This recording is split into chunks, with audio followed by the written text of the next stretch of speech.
ini saya akan membahas tentang teknik penulisan karya ilmiah. Apa itu karya ilmiah? Karya ilmiah adalah karya tulis yang dibuat dengan tujuan untuk memecahkan suatu masalah melalui sebuah solusi berupa ide ataupun gagasan penulis yang dilakukan.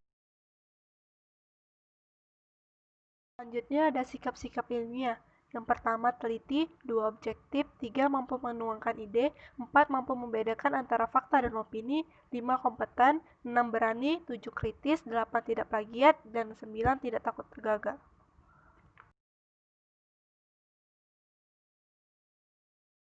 Selanjutnya bahasa dan penulisan ilmiah. Yang pertama menggunakan bahasa baku, yang kedua bahasa tidak ambigu, yang ketiga menggunakan kalimat efektif, 4 pedoman penulisan KBBI, yang kelima tidak boleh menggunakan usus sara, yang keenam penulisan bahasa asing wajib italik, yang ketujuh mengikuti setiap ketentuan yang telah diberikan. Selanjutnya sistematika penulisan karya ilmiah. Yang pertama bagian pembuka. Di bagian pembuka terdapat yang pertama cover, halaman persetujuan, dan halaman pengesahan. Selanjutnya adalah abstrak.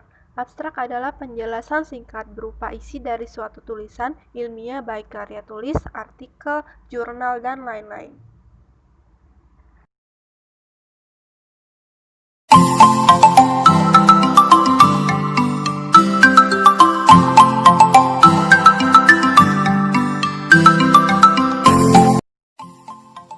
Saya Wiwi Sundari akan menyambung materi yang telah disampaikan oleh Mutiara Emma. Yang pertama ada abstrak. Abstrak ini dia menjelaskan secara singkat berupa isi dari suatu tulisan ilmiah, baik karya ilmiah, artikel, jurnal, esai, dan lain sebagainya.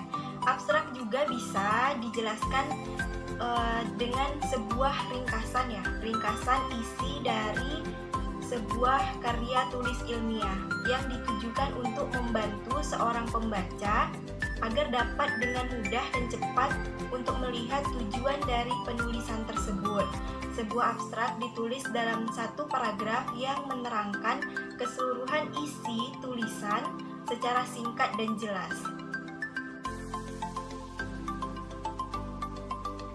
Yang pertama ada komponen abstrak. Komponen abstrak yang pertama adalah latar belakang. Latar belakang di sini dimaksudkan adalah permasalahan inti yang akan kita bahas tersebut.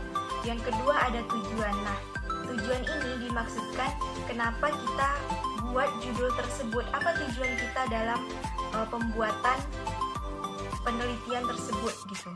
Kemudian ada metode penelitian. Di sini dilihat dari judul, metode apa yang akan kita gunakan dalam bentuk angka atau bentuk teori.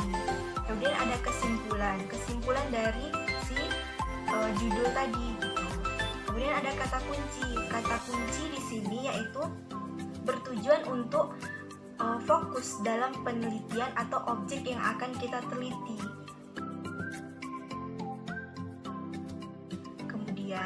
Di atas adalah salah satu contoh abstrak, kita bisa lihat di atas.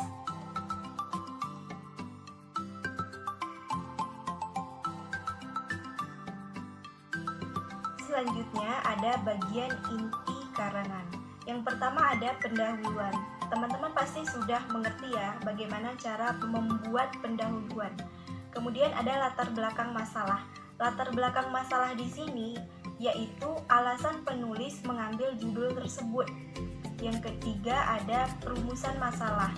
Permasalahan yang timbul akan dibahas dalam bagian sebelumnya dan dirumuskan dalam kalimat-kalimat pertanyaan secara jelas. Kemudian ada ruang lingkup. Ruang lingkup di sini menjelaskan pembatasan masalah yang kita bahas. Selanjutnya tujuan. Tujuan ini adalah garis besar tujuan pembahasan dengan jelas. Kemudian ada landasan teori. Di sini berisi prinsip teori yang mempengaruhi dalam pembahasan tersebut. Kemudian ada hipotesis, sesuatu yang dianggap benar untuk alasan atau pengutaraan pendapat. Kemudian ada sumber data, di mana sumber data ini digunakan penulis untuk membuat karya tulis ilmiah dengan penelitian dari perpustakaan, tempat, dan lain sebagainya. Kemudian ada metode dan teknik. Di sini metode pengumpulan data yaitu pengumpulan data, mencari data bagi suatu penulisan. Ada yang secara induktif dan secara deduktif. Kemudian ada metode pembahasan. Nah, metode pembahasan ini ada 3 topik, ada 3 poin penting ya. Yang pertama ada bab pembuka, bab pembahasan, kesimpulan, dan saran. Kemudian ada teknik penelitian. Teknik penelitian ini adalah penjabaran metode penelitian yang sudah kita bahas, yaitu karya tulis ilmiah tersebut.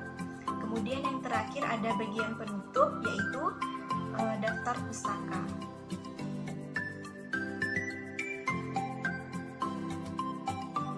Baiklah, terima kasih kepada teman-teman semua. Lebih dan kurangnya kami mohon maaf.